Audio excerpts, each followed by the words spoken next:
اعوذ باللہ من الشیطان الرجیم بسم اللہ الرحمن الرحیم۔ حضرت عقبہ بن عامر رضی اللہ تعالی عنہ روایت کرتے ہیں کہ رسول اللہ صلی اللہ علیہ وآلہ وسلم نے ارشاد فرمایا، جو شخص گناہ کرتا ہے پھر نیک اعمال کرتا رہتا ہے، اس کی مثال اس شخص کی سی ہے جس پر ایک تنگ زرہ ہو، جس نے اس کا گلا گھونٹ رکھا ہو، پھر وہ کوئی نیکی کرے جس کی وجہ سے اس زرہ کی ایک کڑی کھل جائے، پھر دوسرا کوئی نیک عمل کرے جس کی وجہ سے دوسری کڑی کھل جائے، اسی طرح نیکیاں کرتا رہے اور کڑیاں کھلتی رہیں یہاں تک کہ پوری زرہ کھل کر زمین پر آ پڑے۔ مراد یہ ہے کہ گناہ گار گناہوں میں بندھا ہوا ہوتا ہے اور پریشان رہتا ہے، نیکیاں کرنے کی وجہ سے گناہوں کا بندھن کھل جاتا ہے اور پریشانی دور ہو جاتی ہے۔ السلام علیکم، کیا حال ہے ویورز آپ لوگوں کے؟ میں امید کرتی ہوں آپ لوگ خیریت سے ہوں گے، اور میری دعا ہے کہ اللہ تعالیٰ آپ کو ہمیشہ اپنے حفظ و ایمان میں رکھے، آپ کی تمام جائز خواہشات اور حاجات کو اپنی بارگاہ میں قبول اور مقبول فرمائے، اور اللہ تعالیٰ آپ لوگوں کو، جو لوگ بیمار ہیں، شفا عطا کرے، جو لوگ رزق کی تنگی کی وجہ سے پریشان ہیں تو کھلا رزق عطا کرے، ہر چیز کی جو بھی پرابلمز ہیں، جو بھی پریشانیاں ہیں، اللہ تعالیٰ انہیں دور کرے، آمین۔ ویورز مجھے بھی اپنی دعاؤں میں ضرور یاد رکھیں، شکریہ۔ میں آپ کی میزبان لیلا حاضر ہوں اپنے چینل میں۔ ویورز آج جو میں آپ لوگوں کے لیے ٹاپک بنا کر لائی ہوں وہ سورہ یاسین کا ایک بہت ہی پاورفل عمل ہے اور بہت ہی آسان بھی ہے اور ایک ہی دن کا عمل ہے، اور یہ ہر قسم کی مشکل کے لیے ہے، لیکن اس کی خاص جو سب سے بڑا مقصد ہے وہ شادی کا ہے، کہ اگر شادی کے لیے اگر آپ کرنا چاہیں تو یہ عمل بہت ہی پاورفل ہے۔ اور وظیفہ بتانے سے پہلے میں آپ کو یہ کہتی چلوں کہ جن لوگوں نے ابھی تک میرے چینل کو صرف دیکھا ہے، سبسکرائب نہیں کیا ہے، تو وہ میرے چینل کو سبسکرائب کر لیں، اور میری ویڈیوز اگر اچھی لگیں تو لائک ضرور کریں، کمنٹس کر کے مجھے ضرور بتائیں، شکریہ۔ تو چلیں میں اب آپ کو وظیفہ بتا دیتی ہوں کہ سورہ یاسین کو آپ نے کس ٹائم پر اور کس طرح سے پڑھنا ہے۔ تو یہ عمل 2 ٹائم پر آپ کر سکتے ہیں، یا تو ظہر کی نماز کے بعد کر سکتے ہیں، یا پھر آپ اس عمل کو عشاء کی نماز کے بعد بھی کر سکتے ہیں۔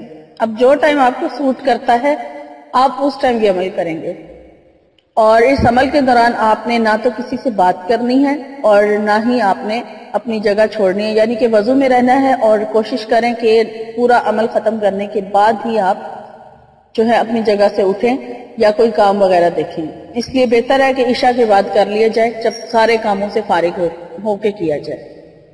تو بہرحال 2 ٹائم پہ آپ کر سکتے ہیں، ظہر کی نماز کے بعد بھی اور عشاء کے بعد بھی۔ سب سے پہلے آپ نے ظہر کی نماز اگر آپ کر رہے ہیں، ظہر کی نماز کے بعد آپ عمل کر رہے ہیں تو ظہر کی نماز ادا کر لیں، اس کے بعد پھر آپ نے الگ سے حاجت کے 2 نفل ادا کرنے ہیں۔ حاجت کے 2 نفل پڑھنے کے بعد پھر آپ نے دعا مانگنی ہے، اپنے مقصد کی دعا مانگیں اور پھر یہ عمل شروع کریں، اور آپ نے 41 بار یعنی 41 ٹائم سورہ یاسین کو پڑھنا ہے۔ سورہ یاسین کو پڑھ کے 41 ٹائم، اس کے بعد پھر جب آپ دوبارہ دعا مانگنے لگیں تو 3 دفعہ درود شریف آپ نے دعا مانگنے سے پہلے پڑھنا ہے، اور 3 بار ہی آپ نے دعا مانگنے کے بعد درود شریف پڑھنا ہے۔ اس طرح آپ کا جو عمل ہے وہ پورا ہو جائے گا۔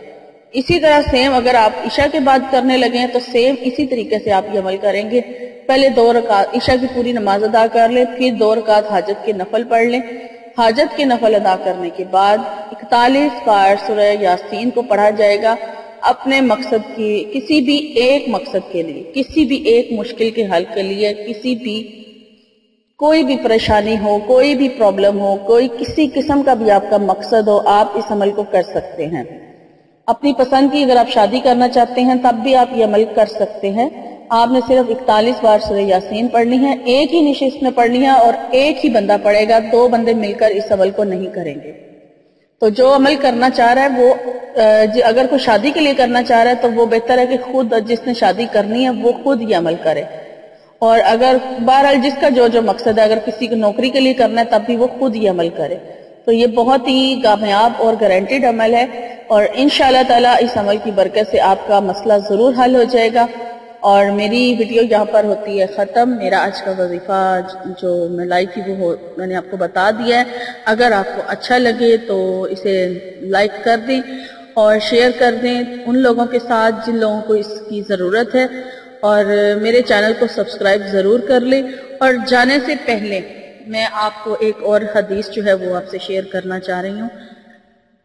حضرت عبداللہ بن عباس رضی اللہ تعالیٰ عنہ فرماتے ہیں کہ جب کسی قوم میں مال غنیمت کے اندر خیانت کھلم کھلا ہونے لگے تو ان کے دلوں میں دشمن کا رعب ڈال دیا جاتا ہے. جب کسی قوم میں زنا عام طور سے ہونے لگے تو اس میں اموات کی کثرت ہو جاتی ہے. جب کوئی قوم ناپ تول میں کمی کرنے لگے تو اس کا رزق اٹھا لیا جاتا ہے، یعنی اس کے رزق میں برکت ختم کر دی جاتی ہے. جب کوئی قوم فیصلوں کے کرنے میں نا انصافی کرتی ہے تو ان میں خون ریزی پھیل جاتی ہے. جب کوئی عہد کو توڑنے لگے تو اس پر دشمن کو مسلط کر دیا جاتا ہے. تو ویورز، میری آج کی دوسری حدیث بھی ہوئی پوری، اور اگر آپ کو اچھی لگے تو مجھے ضرور بتائیں اور میرے چینل کو سبسکرائب ضرور کر لیں. شکریہ. اور مجھے لیلا کو اب اجازت دیجیے. میری انشاءاللہ تعالی میری نئی آنے والی ویڈیو میں آپ سے ملاقات ہوگی. تب تک کے لیے اپنا بہت سارا خیال رکھیے گا. فی امان اللہ.